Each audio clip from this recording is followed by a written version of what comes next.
মায়াবী মায়াবী ভাই, মায়াবী।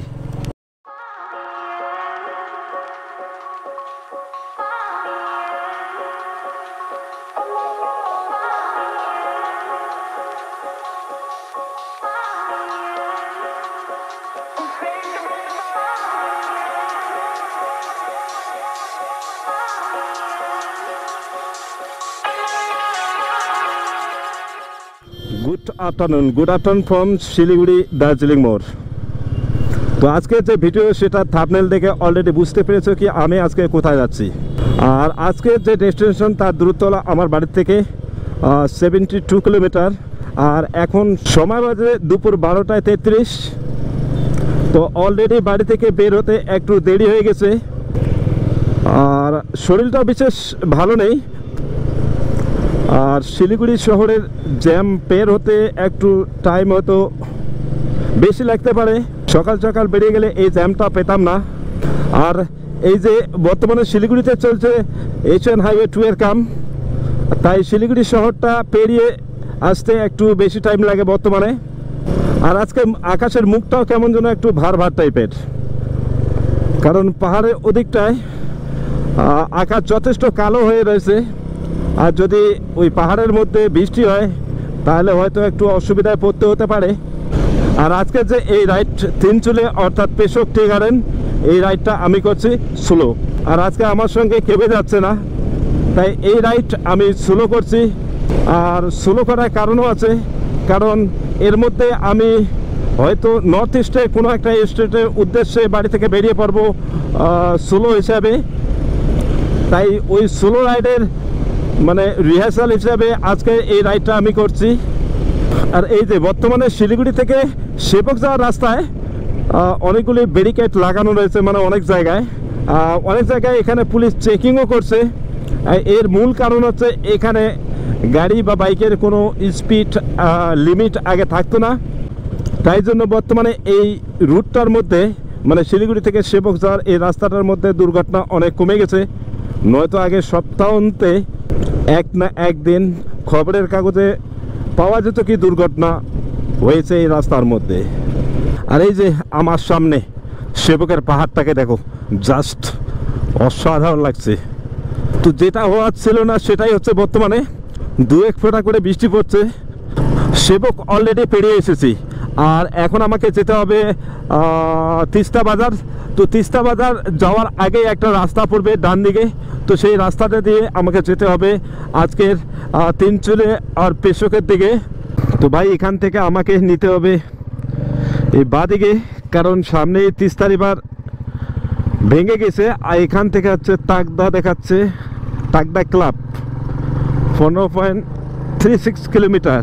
তো যতদিন পর্যন্ত না সেই বাগড়াকোটের সেই 4 লেনের রাস্তাটা তৈরি হচ্ছে ততদিন পর্যন্ত সিকিমের গাড়িগুলোকে এইরকমই মানে ঝামেলার মধ্যে পড়তে হবে। আর একবার যদি সেই বাগড়াকোটের 4 লেনের রাস্তাটা তৈরি হয়ে যায় তাহলে সিকিমের সঙ্গে শিলিগুড়ির যোগাযোগ বা অন্য রাজ্যের যোগাযোগ একদম সহজ হয়ে যাবে।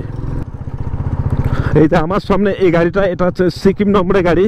আর ভাই এই রুটে রাস্তা এত খাড়া না, এত খাড়া। আর সামনের গাড়িটা আমাকে দিচ্ছে বারবার সাইড, আর আমি সাইড নিচ্ছি না। কারণ আমি এখানে কোনো গুগল ম্যাপ ইউজ করছি না, আমি ওর পিছন যাচ্ছি। এক তো আছি ভাই আমি সোলো, তো এই সোলো রাইডের মধ্যে না আমি কখন ম্যাপ দেখবো না এখানে নেটওয়ার্ক আছে। তো ভাই আগে আগে চল, আমি তোর পিছন যেখানে যাবি ওখানেই দেখা যাবে। তো যে জঙ্গলের মাঝখান দিয়ে আসলাম, তো ভাবিনি কি এদিকে এত জনবসতি আছে। আর রাস্তাটা এখানে একটু হলেও খারাপ আছে। আবার তিস্তা বাজারে ওই রুটটা রাস্তা যথেষ্ট ভালো, কিন্তু ওই রুটটা বন্ধ হওয়ার কারণে আজকে এই রুটে, এটাও ভালো দিক কারণ এই রুটটাও দেখা হয়ে যাচ্ছে। কারণ কোন রুট কবে কখন কোন কাজে লাগে তার কোনো ঠিক নেই। এক তো ভাই নতুন রুট, তার উপরে রাস্তা খারাপ, আবার তার উপরে একটু একটু করে বৃষ্টিও পড়ছে। আমার মনে হচ্ছে কোথাও দাঁড়িয়ে যেতে হবে, রেইনকোটটা পরে নিতে হবে, তারপর এগিয়ে যেতে হবে।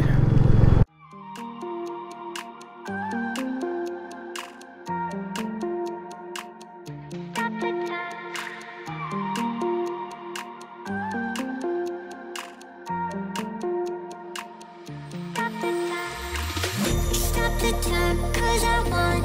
Wanna freeze this moment, make it mine, hold you close. Now my heart's wide open. When I'm with you suddenly I feel no pain. Do you make it go away? Do you make it? তো এক তো ভাই নতুন রাস্তা আর তার উপরে হচ্ছে এরকম বৃষ্টি, তো রেইনকোট না পরে নিলে আর হবে না, তাই রেইনকোটটা পরে নিতে হবে।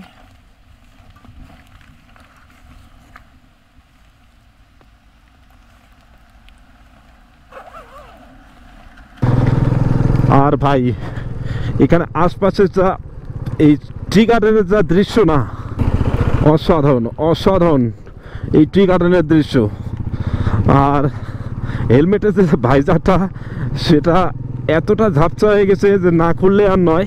তো এটাই হলো দার্জিলিংয়ের তাগদা বাজার। আর এরপর আমাকে যেতে হবে তিনচুলে, তারপর হচ্ছে পেশোক টি গার্ডেন। পেশোকের পথে যেতে যেতে খুব সুন্দর একটা জায়গার মধ্যে না দাঁড়িয়ে আর পারলাম না, এত সুন্দর এই জায়গাটার ভিউ। এদিকটা দেখেন জাস্ট ওই পাহাড়টার উপরে মেঘগুলো, আর এদিকটা দেখেন ভাই পাইন বৃক্ষগুলো, আর এখানে আমার দাঁড়িয়ে রয়েছে নন্দিনী। তাই খুব সুন্দর জায়গাটা দাঁড়িয়ে তোমাদের সঙ্গে এই ভিডিওটা একটু শেয়ার করার চেষ্টা করলাম।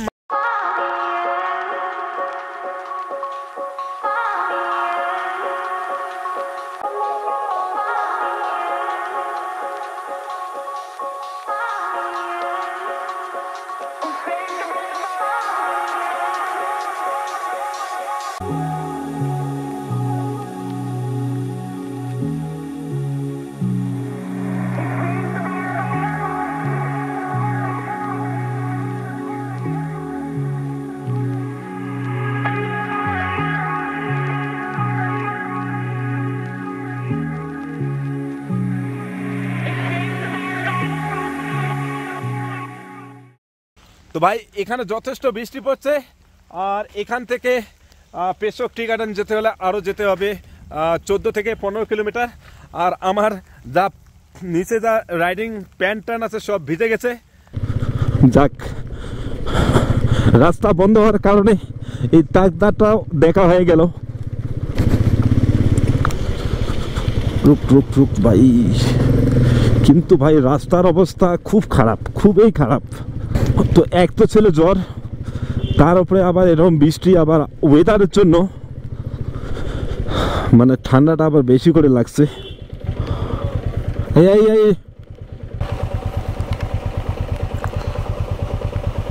আর এই যে পাহাড়ি রাস্তা, একটা গাড়ি দাঁড়িয়ে পড়েছে তো সবগুলো বন্ধ। दादा पेशोक आगे है ना, पेशोक टी गार्डन? हाँ आपका 4 किलोमीटर यहाँ से। ठीक है दादा, धन्यवाद।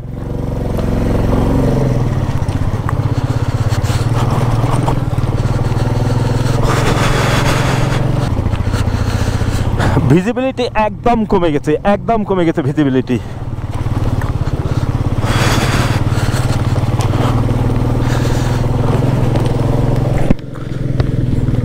ভাবিনি যে এরকম ওয়েদার পাবো, নয়তো নিচের রেইনকোটের প্যান্টটা আনতে হতো। একদম মূর্খের কাম হয়েছে ভাই, প্যান্টটা না আনাতে প্যান্ট জুতা সব ভিজে একাকার। আর রাইডিং জুতা না কিনলে আর হবে না, কারণ জুতার মধ্যে অনেক জল ঢুকে গেছে আর বেশি করে ঠান্ডা লাগছে। আর সামনে এই ডান দিকে সামনে কোনো কিছুই দেখা যাচ্ছে না। আর এই ওয়েদারটা দেখে গান করতে ইচ্ছা করছে। क्या मौसम आया है, क्या मौसम आया है। এই ফরেস্টের মাঝখানে কোনো কিছুই দেখা যাচ্ছে না।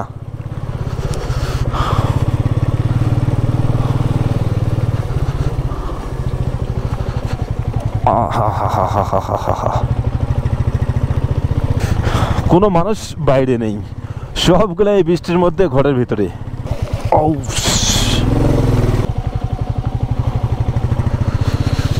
মাই গড, মাই গড, ভয় লাগার মতো। তো এখন বাজে ঘড়িতে বিকেল 3টা।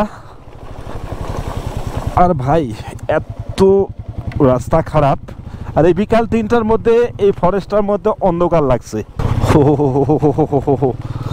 জাস্ট ওয়েদারটাকে একবার দেখো ভাই,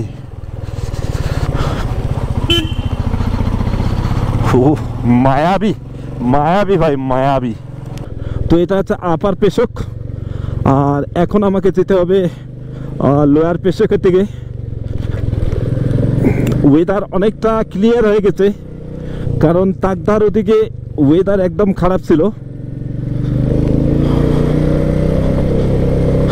আর এটাই চেয়েছিলাম ভগবানের কাছে, যে ওয়েদারটা যেন কম করে হলেও পেশক টি গার্ডেনে ওখানে ক্লিয়ার অল্প হলেও হয়।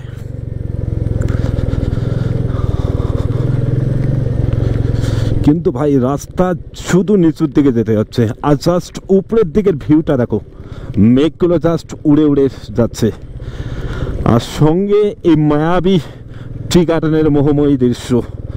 ভাই ভাষায় বলে বোঝানো যাবে না কতটা সুন্দর। মনে হচ্ছে যেন দক্ষিণ ভারতের কোনো চা বাগানের মধ্যে আমি রাইডিং করছি। এত সুন্দর, এত সুন্দর view.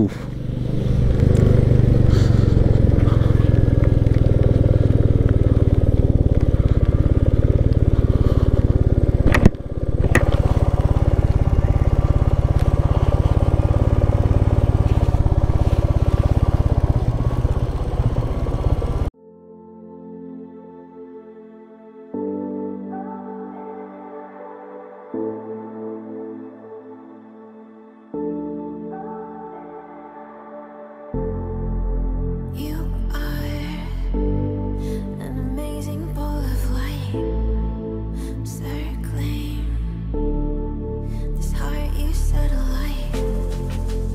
Open up, don't you know who you are? Electric, your eyes are filled with stars.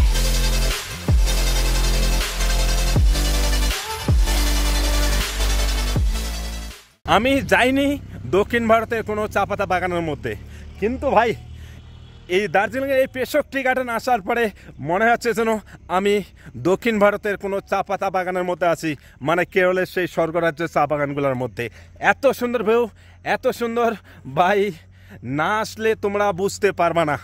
তো আজকে অনেক মানে বৃষ্টি বাদল, তারপর খারাপ রাস্তা পেরানোর পরে আমি অবশেষে এসে পৌঁছেছি এই দার্জিলিংয়ের পেশক টি গার্ডেনের মধ্যে।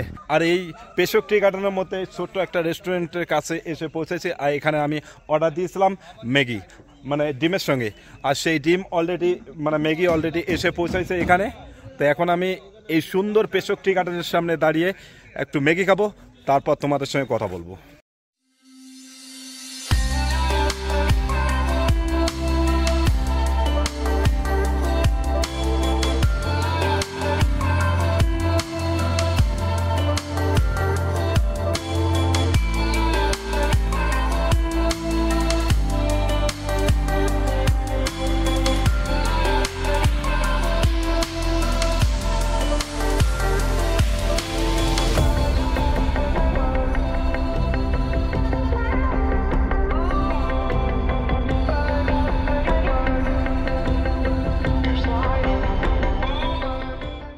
তো আমি ওই যে পিছন দিকে রেস্টুরেন্টটা, ওখানে বসে আমি ম্যাগি খেয়েছিলাম, আর এখন আমি দাঁড়িয়ে রয়েছি এই অল্প একটু দূরে। কিন্তু এখান থেকেই ওই যে দূরে রেস্টুরেন্টটা দেখা যাচ্ছে, ওটাই ঠিক মতো বোঝা যাচ্ছে না, মানে এত ক্লাউডি ওয়েদার হয়ে গেছে। আর এখানে আমি একটু ভিডিও শ্যুট করছি, আর যারা গাড়িতে যাচ্ছে তারা হাই হো হাই হো হাই হো করতে করতে এগিয়ে যাচ্ছে। তো ভাই কোনো কথা হবে না, এত সুন্দর জায়গা নাই, এত সুন্দর ভিউ, না আসলে তোমরা বুঝতে পারবে না। তো দার্জিলিং, তো শিলিগুড়ি থেকে শুধুমাত্র 70 থেকে 72 কিলোমিটার দূরে অবস্থান এই দার্জিলিংয়ে খুব সুন্দর এই পেশক টি গার্ডেন।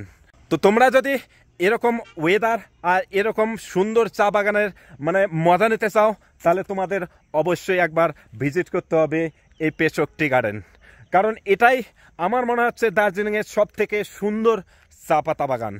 ভাই এত সুন্দর চা পাতা বাগান, এত সুন্দর ভিউ, এত সুন্দর চা পাতা বাগানের মানে নৈসর্গিক দৃশ্য আমি আজ পর্যন্ত কোথাও দেখিনি, কারণ আমি এর আগে বহুবার অনেক দার্জিলিংয়ের চা পাতা বাগানের মধ্যে ঘুরেছি, কিন্তু এত সুন্দর চা পাতা বাগান আমি আজ পর্যন্ত দেখিনি। তো যখন এখানে এসে পৌঁছাইছিলাম তখন এখানকার ওয়েদার যথেষ্ট ক্লিয়ার ছিল। এই আধা ঘন্টা পরে এখানকার ওয়েদার এরকমভাবে চেঞ্জ হবে ভাবতে পারিনি। আর দু একটা ভাই ছিল, তারাই এখানে আমার ফটো আর রিল দু একটা বানিয়ে দিল। ভাই তো একাই এরকম রাইডের মধ্যে এসে এক তো ঠিকমতো ফটো উঠানো যায় না, তারপর রিলও শ্যুট করা যায় না। তো ভাই এই মায়াবী ওয়েদারের মধ্যে আমার আজকের ব্লগ আমি এখানে শেষ করব, কারণ আমাকে ফিরতে হবে বাড়ির পথে, শিলিগুড়ির পথে। আর এখান থেকে শিলিগুড়ির দূরত্ব হচ্ছে 70 থেকে 72 কিলোমিটার। আর আমার পৌঁছাতে সময় লাগবে 2.5 ঘন্টা থেকে 3 ঘন্টার মতো। এক তো অচেনা রাস্তা, তারপর অফরোড আছে, সেগুলো পেরিয়ে পৌঁছাতে হবে আমাকে বাড়ির পথে। আর এখন সময় বাজে বিকেল 5টা। তো আমার ব্লগ যদি তোমাদের ভালো লাগে তো প্লিজ আমার চ্যানেলটা লাইক, শেয়ার আর কমেন্ট করতে ভুলো না। ওর সঙ্গে সঙ্গে আমার চ্যানেলটা সাবস্ক্রাইব করে দিও। আজকের ব্লগ আমি এখানে শেষ করছি। তো মিলতেছি কোনো নতুন ব্লগ, কোনো নতুন জার্নির উদ্দেশ্যে। তো বাবাই, টাটা ফ্রম পেশক।